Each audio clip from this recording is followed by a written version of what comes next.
Thank you, Madam Chair. Thank you, Assistant Secretary James, for being here this morning. As you know, I represent one of the most beautiful districts in the country, parts of Miami-Dade County and the Florida Keys. And in 2001, Congress authorized $100 million for the Florida Keys Water Quality Improvement Program to help transition the Keys from the septic system to a proper sewage system. And this transition has been critical for the public health of our community, to protect our environment, for our economy, and the health of our delicate and essential natural environment, including the Florida Keys National Marine Sanctuary, is home to the third largest barrier reef in the world and also the only living coral reef in the continental United States. Over the past 18 years, the Corps has paid out $61 million for the project, and the Keys are still waiting for $39 million to be paid out. Right before the holiday break, I worked with my colleagues on both sides of the aisle, and we sent you a letter. I don't know if you've had a chance to review it, really asking for the increased funding in your fiscal year 2020 work plan to include the funding for this essential program.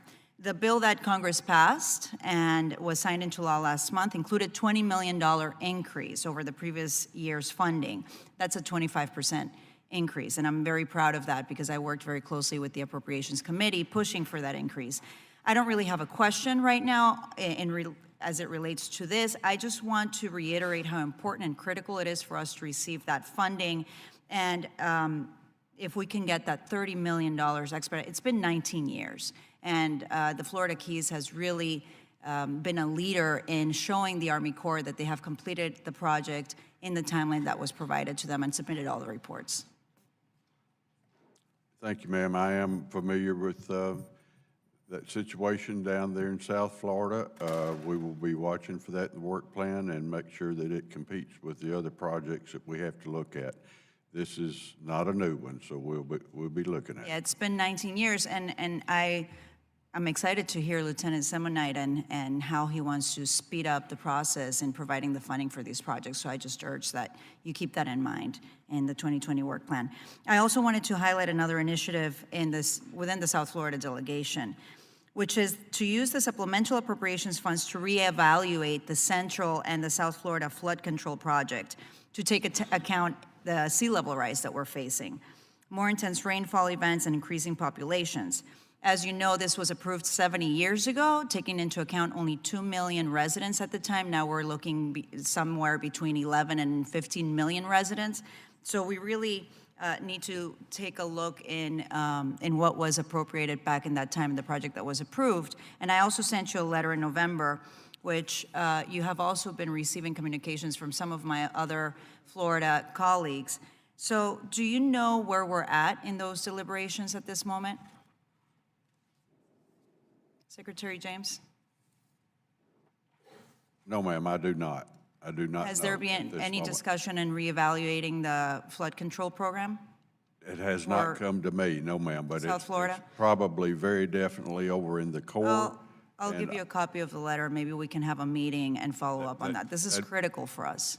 That'd be great. I'm open to that, and it's your call. Ma'am, let me go better than that.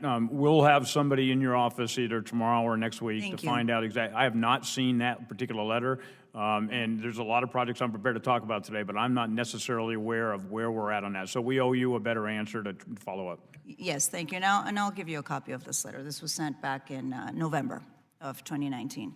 Finally, I just want to get your opinion on the new start requirements for construction of core projects that are already authorized.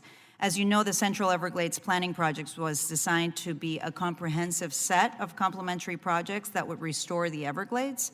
Unfortunately, due to the new start requirement, we need separate new appropriations for each individual project for the program to start. And I wanted to ask you if you can just explain a little bit to us what effects this requirement has on the progression of Everglades restoration, both in terms of the timeline and additional costs that this would impact for the project. Ma'am, it has the same effect on the Everglades as it has on all the other authorized projects in this country. trying to get funding appropriated to be built.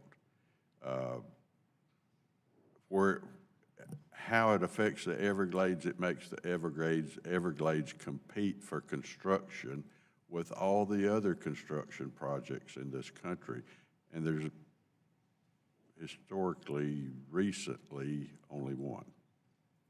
So yes, it affects it. Basically, that New Start is an administration call, and we have to